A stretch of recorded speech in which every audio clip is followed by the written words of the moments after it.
Well, hello track gang, and what's going on for episode 6 for 2026? Well, it's one of those. Now, what we're going to get into is going to be some wiring on the second deck, so let's get down the track.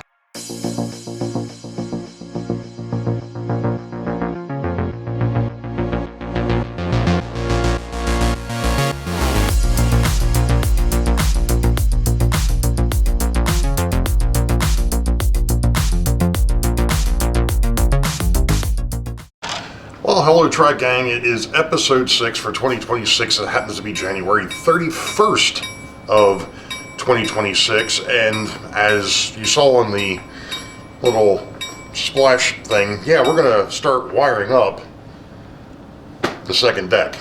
And I do appreciate, because I didn't get a chance to talk about it in episode 5, because of the fact that that was strictly Amherst. And that is,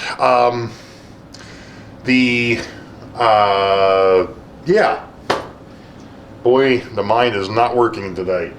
The recommendations, there we go, for the, aforementioned retaining wall over there. I think I am going to take John and Joe, and even Dave. I think, DB Tech went ahead and threw his hat in the ring on that one too and said step it. So that's what we're going to do when we get to that. First things first, I want to get the bus wiring run underneath of the second deck. Now, again, and I kind of mentioned it at the end of episode 5, I get it, I'm DC. But one of the things that I've noticed, especially on the main lines, doing bus wires with drop feeders, I don't have an issue with locomotive stuttering unless it's the locomotive itself. Track power isn't an issue. I've also soldered joints and so on and so forth. I get that too. But when you're talking about this, not so much with this, because this is, well, actually with this is a single run. There's no blocks on this whatsoever. There's going to be 4 dead tracks, and we've talked about those in the past. And when I get to that part of the wiring, I'll kind of bring it up again. But this whole section is, almost 8 feet that way. So you're looking at 8, 16. And then down the back wall here, down the backdrop, I think is like another 10 or 12 feet. So you're talking 30 some feet in length with no blocks. And my original plan still stands, where I'm going to be using the dispatcher's panel, the trio pacer, the last rheostat or the last controller on that, to run the streetcar line. So that sits over at the bar. So by the time you get up here by the church, swing your camera around and around. When you get up here by the church, when it goes through the backdrop, from, like I said, basically it's going to be 8, and then I think this is 12 or 15 feet. You're looking at 20 some plus feet going into the backdrop. So that's a long run, with no blocks to have DC power get from that power pack all the way down to the end of the run. That's problem number 1. Problem number 2 will come later once I figure out what I'm actually doing for the control system for the streetcars, because at some point what I would like to do is, I've got 3 streetcars, I've got 4 tracks, or 4 stoppages. 2 up underneath, or 2 over top of Harrisburg, and then the 2 down in the car barn down at the south end of Boeville, downtown Boeville. So what would be neat is to have one from the north come down the track, end up at the car barn. Once it gets to the car barn, the polarity switches, the track gets turned on for the other car that's in the car barn. That one comes out, runs north. Gets to the north end, that one stops, the other streetcar, the polarity flips, the other streetcar gets turned on, and it goes south. And then once it gets south, then the other streetcar that's in the car barn comes out and comes up. So that way they're constantly rotating. You're never going to see the same one going back and forth across the run. Now, I kind of imitated that, I think, in episode 4 when I was doing the testing after I got finished manipulating things over here to make sure that everything was going to work. So I'm not going to actually bore you with the actual soldering of wires and cutting of wires, but I will show you one thing once I get over here. So give me a minute and we'll be right back. Dealing with the tightness of this area again. Okay, so as you can see right now, I've got the first board, this one here, flipped over. Now, plan of attack is we're going to use these terminal strips. One of these posts comes out, so there'll be 2, 4, 6. Why do you need 6? Well, one of these will be track power, or 2 of these will be track power, 2 of these will be house lighting, 2 of these will be street lighting. They have to be, what we're going to do is, right now there is a wire that comes up from underneath, this one here, and it'll come up and I'm going to have eyelets that are going to run the length of this, and it'll go down to this terminal strip on this end. And it'll probably sit in here, such like that, if it even showed up on camera. Such like that. And it'll have the streetcar line come in and it'll get soldered to this, because the other end is removable. Why is that important? Well, if I remove it from underneath the layout where it's currently tied to another terminal strip which came from the power pack, I can bring it over to here and I can disconnect that, I can lift this over, and then I can actually take the wiring that's going to continue down, that didn't show up, continue down the run in front of the gingerbread houses here. I can disconnect this and I can take this board out of here. Makes sense? Now, what's interesting is this side, the uptown side of Boeville, none of this second deck is removable until you get all the way down the corner down by the firehouse, which we talked about in episode 4. The gas station is obviously on the other end of that, but that's the section that comes up so that you can get to the curved turnout that's underneath, which I still haven't bought, but I've got a bead on. So that'll be coming. That replacement is going to happen. I found out that Shinohara doesn't exist anymore, that Walthers has the, apparently has the molds, and it's a direct replacement, which is wonderful. $45 for one, but at this point, I made the mistake. I bought 4 for $20, which I thought was a hell of a deal, which it was, but that one shafted me. So, at any rate, like I said, I'm not going to bore you with all the particulars with this.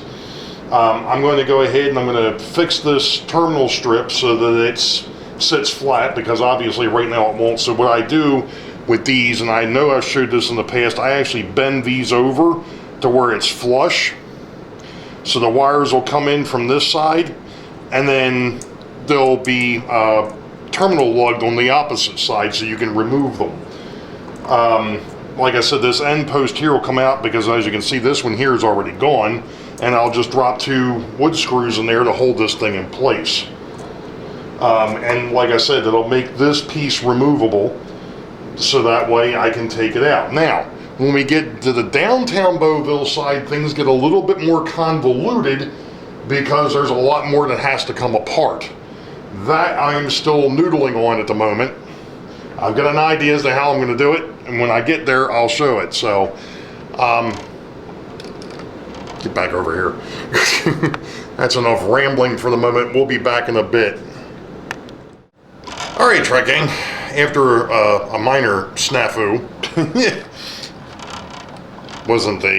it wasn't something that was earth-shattering, but That was something I hadn't thought about, but it's okay, we got it straight. So hopefully it's showing up on the camera. There's my terminal strip, there's my 2 wires. That will be for track power.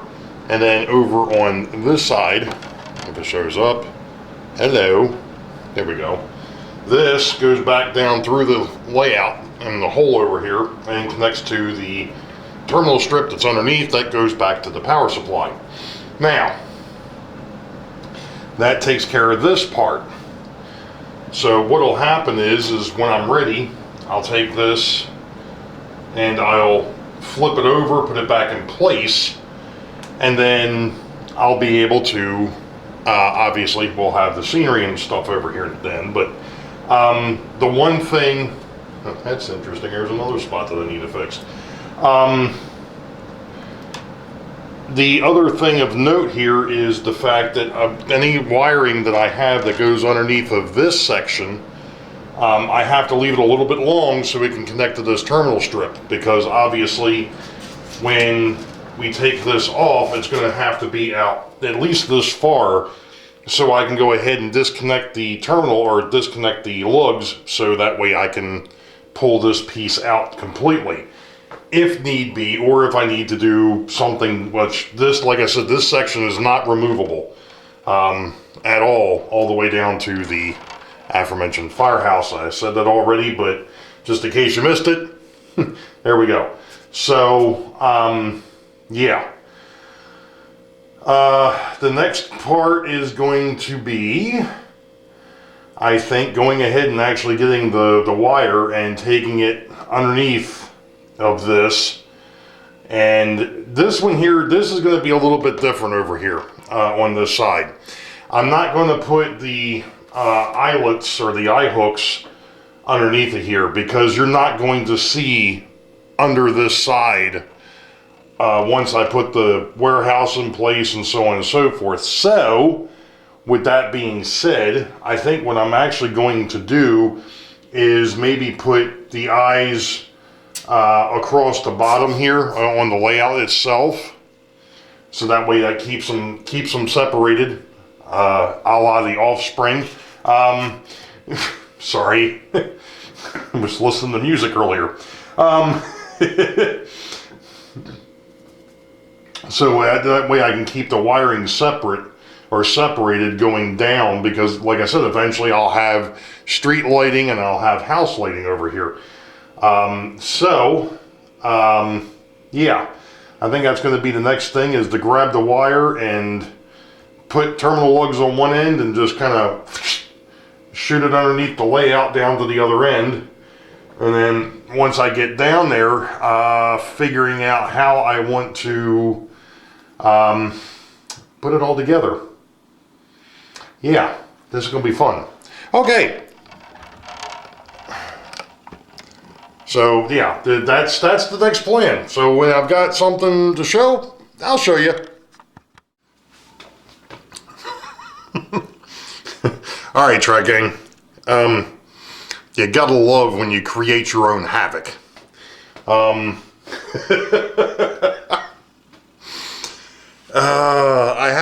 have to thank Bob over at PK&W, because he actually mentioned something to me last night when I mentioned what I was up against over here, and he was like, well, do it this way. And I'm like, yeah, okay.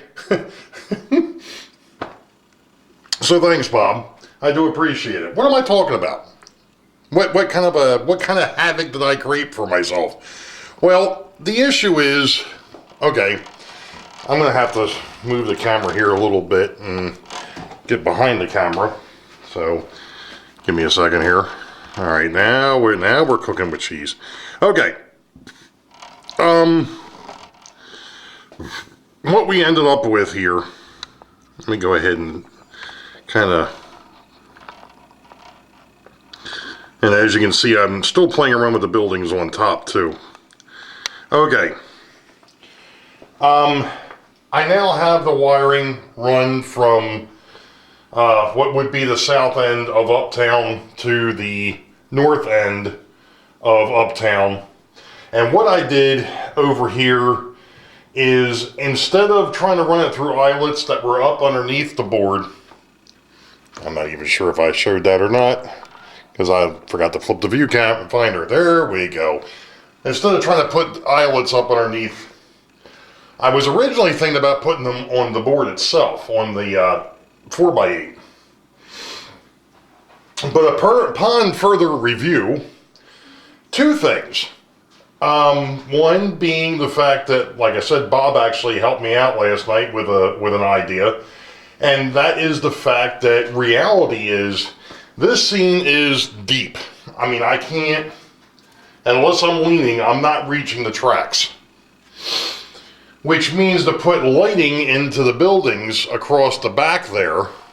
Let me scan this back out a second. To get lights into the buildings is not going to be easy. So, since I've got the backdrop and I've got, dare I say, the metal posts that are holding up the backdrop, I am going to utilize those just as I am on Wykert Hill to basically do cable management. So, the only wire that's now going to be out here behind the warehouse and whatever else I decide to put over here is going to be track power, and that's kind of what's laying down here on the bottom. That's going to be completely hidden. Nobody's going to see that because, like I said, the warehouse will be back over here, so on and so forth. So that's not going to be that big of a deal. Now, the other issue came on the north end. But let me, before we get that far, let me show you what we got over here as far as this end board. Alright, so I've got my feed that's going to go into or through the 4x8 over here and get connected to a terminal strip underneath. So that will make this end removable.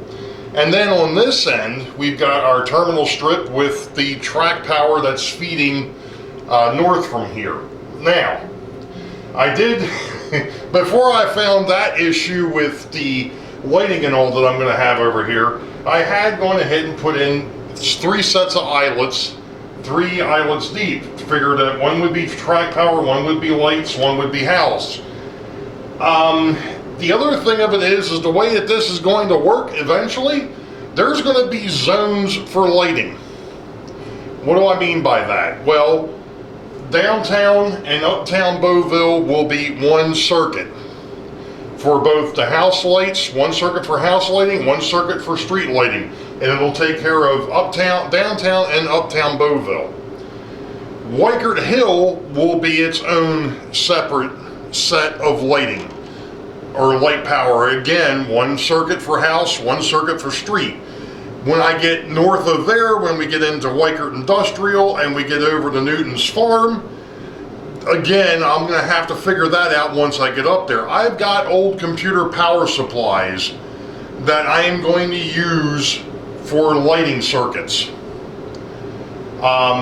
And after seeing what Opa Dodge was doing with those fairy lights, I'm thinking I might actually end up doing the same thing. Those are really neat and those are really helpful, especially when you've got larger buildings, you know, like these gingerbread houses that have got multiple rooms and multiple floors. You can do a whole lot with those things, so I'm going to have to look into that. I'm not there yet. We're not worried about that. We're trying to get track power taken care of. So, like I said, that takes care of this end. And the only thing I have to do now, let me go ahead and shake the heck out of the camera. So, the only thing I have to do now is take this thing and flip it over. Get it back into place.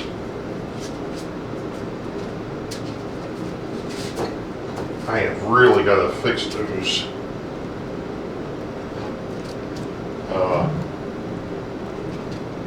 pegs.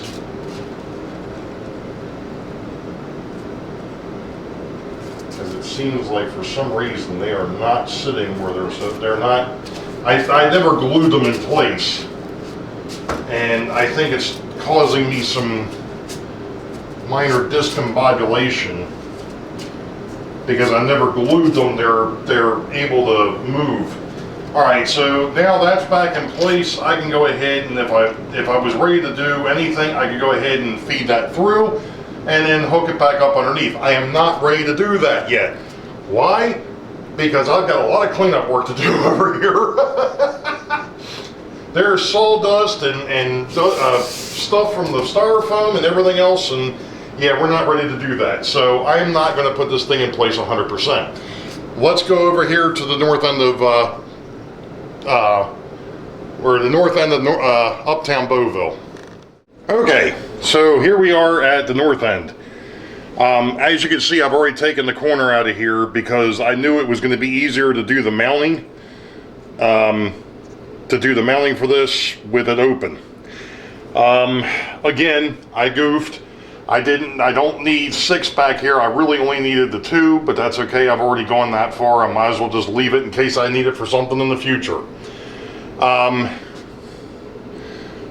Unfortunately, my future project, I think, is showing up on here, but that's okay. It's no big deal. It's quite all right. Anyway, so now what I have to do is, as you can see, I've got another terminal strip back here. I have got to figure out now how I want to rig up the rest of this, because what's going to happen, I figured it out last night that I can actually reach this terminal strip from the outside edge by reaching through, and I can unscrew it and then pull the lugs out, so I can lift this section out of here, and then the other side is going to be over here on this metal post. So in other words, this one here would probably, I don't know, it'll probably end up being over here.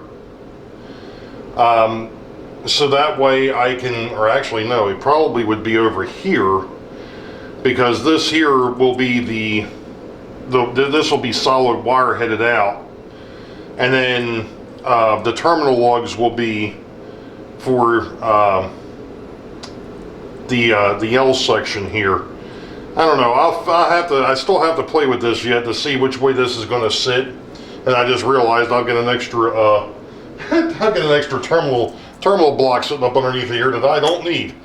All right, so we're going to figure this thing out. This will have the eyelets and so on and so forth, but I have to figure out how I'm going to mount this thing up. So let me figure that one out, and then we'll be moving on.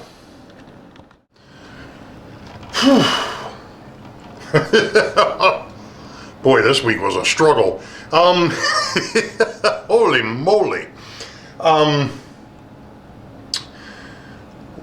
Update as to where I am, and then I'm going to end this video, and we're going to have to come back to it again next week. But where I'm at, I'm in the basement underneath the sunbeams. No. I have the bus line run from the edge of uptown Boeville all the way down and across Wykert Hill, Wykert Hill. From the corner piece over here, which isn't there, I'm going to show you that in a minute. From the corner piece all the way north has been, the tracks have all been soldered, the feeders are in. From the dam scene north, the feeders are connected to the bus. From the dam scene to the corner, nothing has been suitcase connected yet. So the feeder wires are there, the bus wires are there, I just haven't connected them except for the corner. So to give you a little bit of an idea as to what the corner looks like, hopefully I can get the daggone thing all on camera at the same time while I'm not looking at it.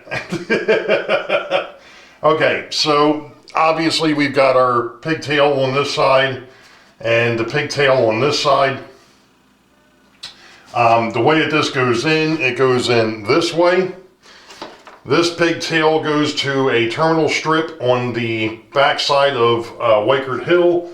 This one here, this other pigtail here, That goes to a terminal strip underneath of Uptown Boeville. The neat thing of it is I left myself enough slack here that I can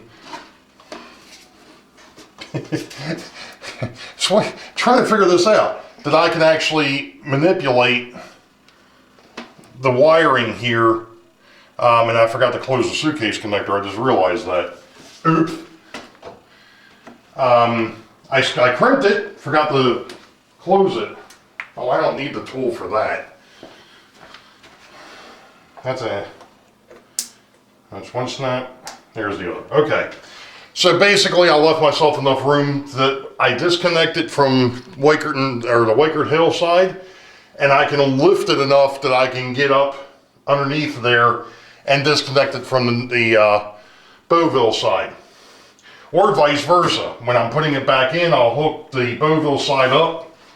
So basically what will happen is the wiring here will get connected to the Boeville terminal strip. I'll put it in place, and then once I have it in place, then I can take this side and hook it up to the other terminal block, and we're done.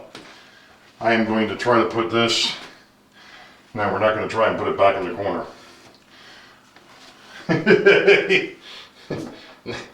that piece has been giving me fits.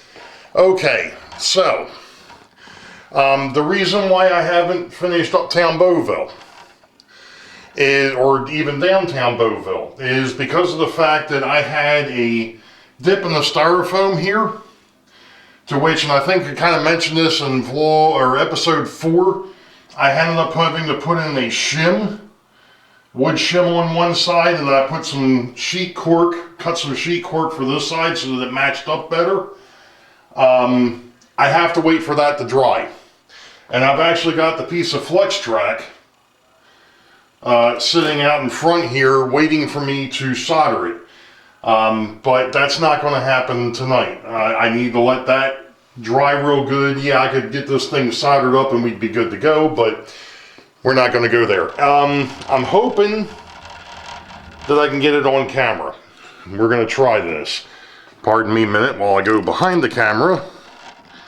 And hopefully if I pan down here, and what happens if we zoom in to where, oh man, the lighting sucks. All right. I'll be right back. I'm not so sure that this is going to help. But we're going to give it the good old college try here. Let's go ahead and back this back. No, the other way, dingbat. Okay. I'm hoping that I can get this on camera. But these are the two feeders that will connect to the piece of flex track.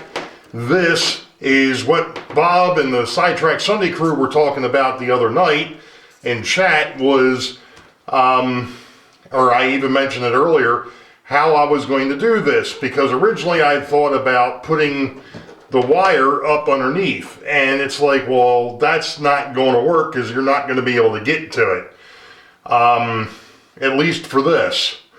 So what I decided to do is I'm just going to let it run across the top of the layout underneath there, and we'll go from there. So it gives me a little bit better connection, or way to connect, and I've only got 4 wires that I have to connect there. It's still going to be a bit of a pain. Pardon me as I got to see which way to, no, the other way. There we go. Okay, before I get my ugly mug back in front. So that's basically it. What I'll do in the meantime, after that's all dry and I get the tracks soldered, then I'm going to work my way around to downtown Boeville, and we'll go from there. Now, there might be a future project coming. This is another one of those ones, well, it's working, why change it? I came up with an idea the other night. Namely because of the fact that I was going back and doing some editing on some of my older videos, just trying to bring them up to where YouTube has everything now. And it happened to be the one on Boeville Yard and the roundhouse, and the fact that I can't get a roundhouse in here because it's too tight. Well, I've actually got a plan. I've actually got an idea. It may not happen this year. I'd like it to get done this year because I've got to redo the control panel out here for Boeville Yard anyway. I'd like to be able to do that, get the panel redone, get the trackage in here, kind of manipulate or remanipulate it, and go from there. We'll see what happens. Keep your eyes open for that one. And that's going to get a little bit, it's going to be a little unique what I've got planned. But I think it's going to work out a lot better. And it'll actually give me room to be able to put some sort of a roundhouse. Yes, I am still going to kit bash or scratch build or whatever the heck the roundhouse, because of the way that the tracks sit over here. You can't put a normal sized roundhouse in here. However, I think I can get something that's close. Or I'm going to build something that's close. So we'll go from there. So that's basically it. That's the updates for this week. So, this week's Sidetrack Sunday is Rick over at the Boeville Model Railroad. From what I understand, he's going to go live Friday night, and he's also going to go live Sunday night. So, be sure to check out Rick. You all know the deal. Wait for the high ball. Green tracks ahead. We'll catch y'all next time. Be safe. God bless. We'll see ya.